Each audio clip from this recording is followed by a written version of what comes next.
Қайырлы күн баршаға, қалдарыңыз қалай? Насип әпшенің туған күнінен осындай той баста алған тоғымын. Насип әпше өзі памперс бизнесімен айналысады. Осындай әдемі эссенция коллагені бар маска. Екеуі екен, ешкімге подарокке беріп жүрмей өзім қолданамын. Және осындай салфетка. Осы салфеткалардың отзывтары өте күшті. Мен өзім енді қолданып көремін, бірақ менде қазір бөпе болмағаннан кейін бұларды алып жатқан жоқпын, енді қолданып көремін. Бізде қыздар айтып жатыр, мысалы салфеткасы вообще күшті, мама знает дейді. Балаларыңызға қолдансаңыздар да, немесе өздеріңізге қолдансаңыздар да, соғұрлым базарда тұрған неизвестный қалай жасалғанын алып қолданамыз ғой. Осындай танымал, тексерілген, сертификатталған затты алған дұрыс деп ойлаймын мен өзім. Сонымен қоса, Сико фирмасының осындай ежедневкалары, жаңағы увестары, осылай қалай қолдану керек, несі бар ішіне. Мен естуім бойынша лечебный деп айтып жатады, бірақ нақты білмеймін, мен енді өзім қолданып көремін. Бұл жерде 3 түрлісі бар. Біреуі ночной, дневной и күнделікті өмірге қолданғанға. Ішінде қанша пачкасы бар екен білмеймін, енді көреміз. Соғұрлым базардан. Мен өзім осындайға өте қатал қараймын. Базардан, магазиндерден, аптекалардан шаң басып тұрған затты алып қолданған, мне кажется, рискованный деп ойлаймын. И осындай сертификатталған, танымал, жаңағы адамдардың бәрі отзывтары жақсы деп қолданған затты алғанды дұрыс көремін. Қараңыздаршы, қандай әдемі. Алдағы уақытта Инстаграм парақшасына тіркеліп алыңыздар. Насип әпшенің осындай өзіңізге балаңызға қажетті заттарды заказ берсеңіздер болады. Сөйлесіп, не отырып? Иә, сөйлесіп отыра берсең. Нешеде не алып келеміз? 58-де. Нешеге? 1 минут беріңіз ортаңызда. Өзіңіз, мен танитын кезден бері жүрген ғой, салмақты, бір қалыпты. Всегда алдында келгенде қыздарым да байқаймын. Спокойно ғой. Денсаулықты тілеймін.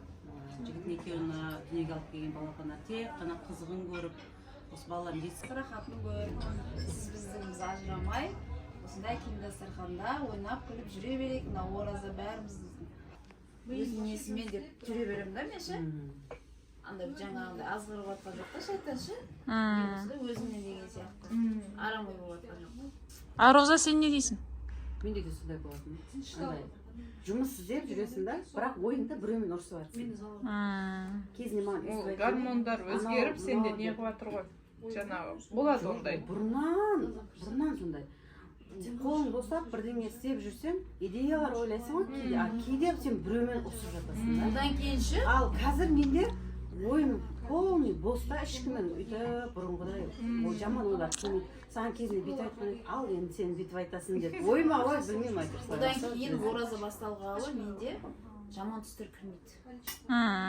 Тек рахаттан ұйықтап тұрып жатырмын да. Мен жаман түс көрсе, мен уже сразу барып оқытыламын. Мен де түс көрмей қойдым что-то. Мен түсімде білдіреді да маған. Уже көз тиіп жатыр ма, тіл тиіп жатыр ма, уже менде ауырлық бар деген сөз да. Мен түсімде Небір клиент келіп кетеді, әркімнің ондай болатса, мен уже сразу барып оқытыламын. Уже барып оқытыламын, уже қайтадан нормальный болдым да. И резко Энергиясын алсын, жаман энергия. онысы неше түрлі оқиғаларын айтып кетеді. Мысалы, оны қабылдап қаласың, может, иногда да. Бірақ психолог болып кетеді емес соны. Әркімнің әртүрлі оқиғасы естіп ше. Қызық, бірақ жұмысым мен өзіме ұнайды, жұмысым қызық қой. Неше түрлі әйелдер келеді. Әйелдермен жұмыс істеу өте қиын негізі. Тіл табыс. Нені? Айтқан жоқпын. Нені? Өздері шешіп апты. Содан кейін айтпадым. Нені? Ойбай. Сөйтіп мен ол айтыма подростковый киім сатам деді. Бізде подростковый жоқ деді да. Мен киім сатпай қойдым. Киімнің дедім, ана тырнағының ұшынан неғына шаштың ұшына дейінсін мен сатып көрген дедім. Шапкіден носки, аяқ киімге дейін дедім да. Қолғап, оны атпай-ақ қосайын дедім. Қақ көтет десең? Бәрін сатқам дедім дедім. Мен киім не советую дедім. Оған сен көп оборот болу керек. И то остатка қала береді, қала береді. Пайдаң бар остаткада. Лучше сен косметика сат дедім. Бізде Эвелина деген орыс бар да. соның соның местасы жанып кеткен еді. Содан кейін 1 жылдан кейін менің местам жанып кетті да. Ол кейін восстановление болып алып қазір бүйтіп өмір сүріп жатыр Эвелина да. Мен айттым, көрдің бе дедім, ол полный бір тиынсыз қалса да ол восстановление болып алды дедім да. Сен оған конкурент жоқ дедім. Сен соны сат дедім. Соның істей алатын сразу инстаграмға жазып жібер дедім, оптом любой жерде шығады дедім. Барасың, әкелесің. Ақша жоқ анау бар да, Арнұрға барсаң дедім, береді дедім. Үйің документін апар, сразу қанша сұраса